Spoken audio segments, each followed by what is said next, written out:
PARKSAFPGetty Images in 2015 in Paris, the countries of the world agreed to hold the rise in global average temperatures to well below 2 degrees Celsius above pre-industrial levels and pursue efforts to limit the temperature increase to 1.5 degrees Celsius above pre-industrial levels. How's that going? The unavoidably grim answer: not well, and not just because President Donald Trump has promised to pull the United States out of the accord. Every year, the United Nations Environment Program UNEP releases an emissions gap report on the remaining disparity between the world's stated ambitions on climate and the actions it is currently taking. The 2017 edition of the report is out a week before the next round of international climate talks in Bonn, Germany. And it reports that the gap remains substantial. Researchers calculate that for a reasonable chance of hitting our goal, global greenhouse gas emissions must peak by 2020 and the gap must be closed by 2030. In other words, if we are not on the right trajectory by 2030, all hope of 1.5 degrees is lost and 2 degrees is almost certainly out of reach as well. Let's run through a few of the top-line conclusions of the report, which was assembled by an international team of scientists based on the most recent published science. Gary Cohn sweats in the heat as he waits for Trump to withdraw from the Paris Agreement. PARKSAFPGetty Images. Global greenhouse gases are still rising. There's been a bit of premature celebrating over the past few years as global energy and industry-related carbon emissions plateaued, mainly due to the remarkable slowdown in Chinese coal consumption and reductions in carbon intensity across the world. But this good news comes with 3 key caveats. First, it's a relatively mild and short-lived trend that could easily be reversed by new economic growth. Second, massive, ongoing investment in fossil fuel technologies and reserves implies emissions far in excess of our global carbon budget. The assessment shows that between 80 and 90% of coal reserves worldwide will need to remain in the ground if climate targets are to be reached, UNEP writes, along with approximately 35% for oil reserves and 50% for gas reserves. Third, overall greenhouse gas emissions continue to rise, thanks mainly to the growing contribution of land use change and forestry, or LULUCF, emissions.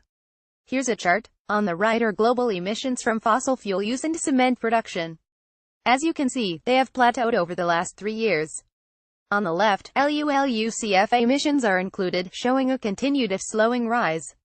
UNEP emissions still show a slowdown in growth in the past 2 years, UNEP writes, with calculated increases of 0.9%, 0.2% and 0.5% in 2014, 2015 and 2016 respectively. A separate United Nations report out this week from the World Meteorological Organization finds that globally averaged concentrations of carbon dioxide reached their highest level in 800,000 years in 2016 in an unprecedented surge to 403.3 parts per million, up from 400 in 2015. The agency attributed the increase to both a strong El Niño event last year and human activities. While G20 countries are collectively on track to come in around the middle of their 2020 pledges, many of them including the US, Canada, and Mexico require further action to achieve even that. And even assuming those 2020 targets are met, we're going to come into 2020 at the very high end of scenarios that show any hope of hitting 2 or 1.5. Obviously that's going to make the task going out to 2030 that much harder. Short-term action to meet and exceed 2020 targets would make the rest of the century a lot easier. As well, see below. Global emissions need to start declining by then. What the world promised in Paris is nowhere close to enough. Here's the bad news: collectively, the carbon reductions pledged by the world's countries in Paris are woefully inadequate. Even assuming all countries fulfill their pledges, it would account for only about a third of the needed emission reductions to get to 2 degrees. If Paris' current pledges are a total success, it still leaves the world on track for temperature rise of more than 3 degrees. That would be ugly. The chart below illustrates the gap. NDCs are nationally determined contributions, each country's pledge to reduce emissions. Conditional NDCs, as the name indicates, are targets that will be met conditional on some other development, new legislation, funding, etc. UNEP, that's a big gap. Note that 1.5 or 2 degree scenarios both require emissions to begin a sharp downward trajectory in 2020. Every year that downward turn is delayed, the slope downward grows steeper and further from reach. This chart shows exactly how big the gap is. UNEP CO2e is a gigaton of carbon dioxide equivalent. Other greenhouse gases are effectively translated into CO2. So we're somewhere between 11 and 19 GT/CO2e off target. Hitting current NDCs will leave the carbon budget for 2 degrees 80% depleted by 2030, requiring a cliff-like plunge thereafter.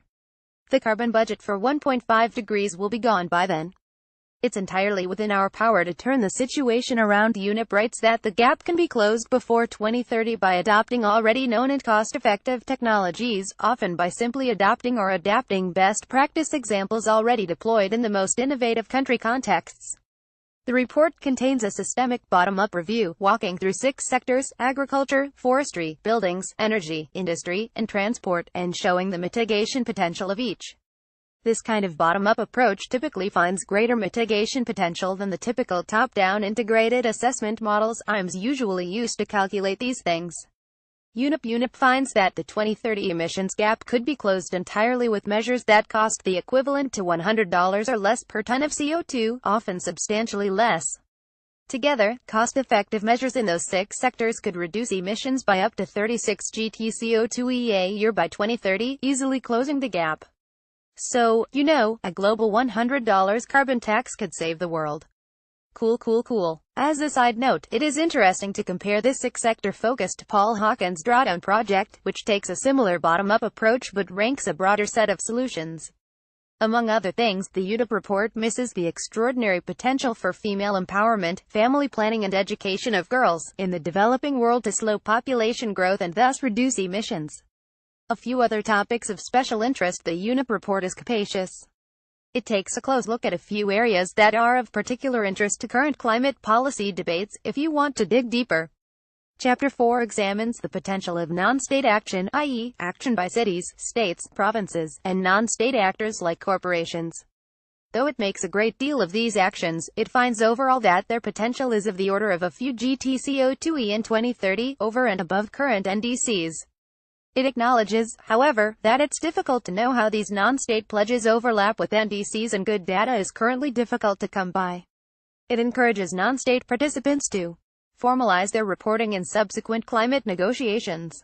SLCP, or short-lived climate pollutants, include a variety of gases that have short-term warming effects often in excess of CO2, but don't stay in the atmosphere as long. These include methane, HFCs, black carbon soot, tropospheric ozone, and others. Reducing emissions of these gases, for instance, by signing the Kigali Amendment to the Montreal Protocol, can have an immediate cooling effect and avoid around 0.6 degrees of warming by mid-century. Here's a fun video from the enviably competent Norwegian government. Hitting any serious climate target requires phasing out the global coal fleet. Chapter 5 looks into how policy can accelerate or slow that process.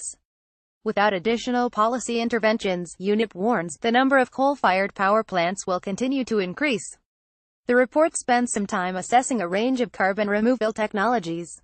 People usually think of engineered technologies, carbon capture and storage, direct carbon removal, but the report stresses that biological carbon removal has enormous potential. Better management of forests, wetlands, and soils could save between 4 and 12 gt CO2e a year, though there is considerable uncertainty and some studies project much higher numbers. Land-based carbon removal solutions not only remove carbon, they also present opportunities to meet other global sustainability goals, such as improved water quality, ecosystem restoration, biodiversity preservation and improved crop yields. UNEP to get there, we gotta start now. NDCs will be revised for the first time in 2020. It is critical, UNEP says, that ambition be substantially ratcheted up. Missing the 2020 option of revising the NDCs, it starkly warns, would make closing the 2030 emissions gap practically impossible. Between now and 2020, there is a facilitative dialogue around the Paris Agreement in 2018, to take stock of progress toward the larger goal. Subsequently, every 5 years, there will be a more formal global stocktake of progress. Before that meeting, the IPCC will release a special report on climate change impacts, starting at 1.5 degrees and going up. That report is expected to inform the dialogue. It is at that dialogue, UNEP says, that countries must agree to go bigger. There is no more time for delay. And of course, they will have to do so with the US playing either no role or an actively dilatory one. The key will be for other countries to stay focused, to avoid getting pulled into the attention-draining media sinkhole that attends everything Trump does. On climate change, as on other pressing global issues, the US is actively withdrawing from global leadership. We'll find out next year whether the world can keep moving forward without us.